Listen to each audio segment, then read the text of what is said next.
छोलेची भाजी सुकी कशी बनवायची ते पाहूया. छोले मी उकडून घेतलेले आहेत.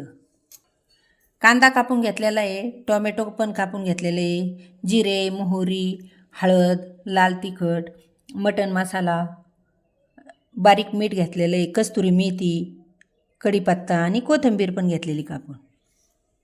कढईमध्ये थोडं तेल टाकून घ्यायचं,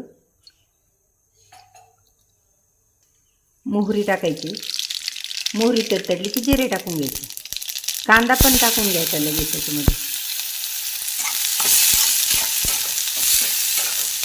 तो असा 2-3 मिनटं असा परतून द्यायचा कांदा, असा सारखा हलवत राहायचा.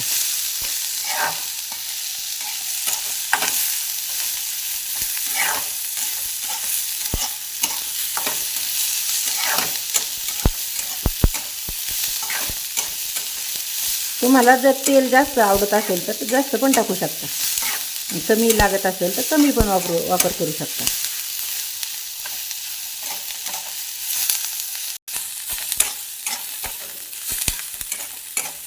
कांदा परतत आलेला आहे, थोडीशी हळद टाकून घ्यायची, कढीपत्ता पण टाकायचा, परत असं मिक्स करून घ्यायचं. लाल तिखट तुम्ही तुमच्या आवडीनुसार टाकू शकता, मटण मसाला तो पण तुमच्या आवडीनुसार टाकू शकता.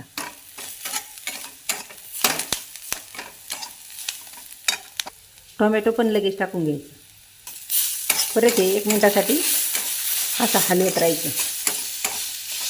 टोमॅटोला पण हा पूर्ण मसाला लागतो, मग टोमॅटोची चव पण छान लागते लगेच. याच्यामध्येच मीठ पण टाकून घ्यायचं लगेच. मी याच्यामध्ये 1 चमचा मीठ टाकलेलं आहे, तुम्ही तुमच्या आवडीनुसार टाकू शकता.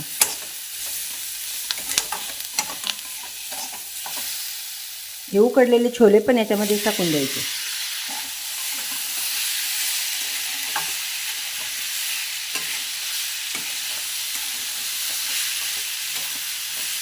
परत हे चांगलं असं हलवून घ्यायचं, मग तो मसाला सगळ्या छोल्याला लागला जातो. मीठ पण छान असं मिक्स होतं याच्यामध्ये.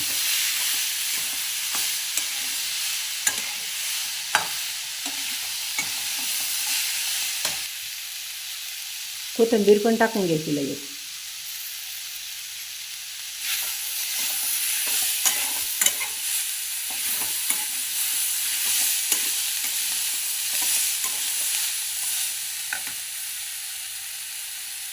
कस्तुरी मेथी पण टाकून घ्यायची याच्यामध्ये.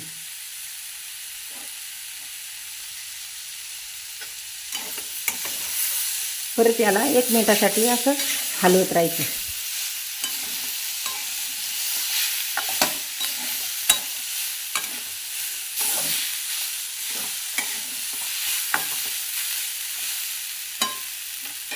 आपली सुक्या छोल्याची भाजी तयार झालेली आहे.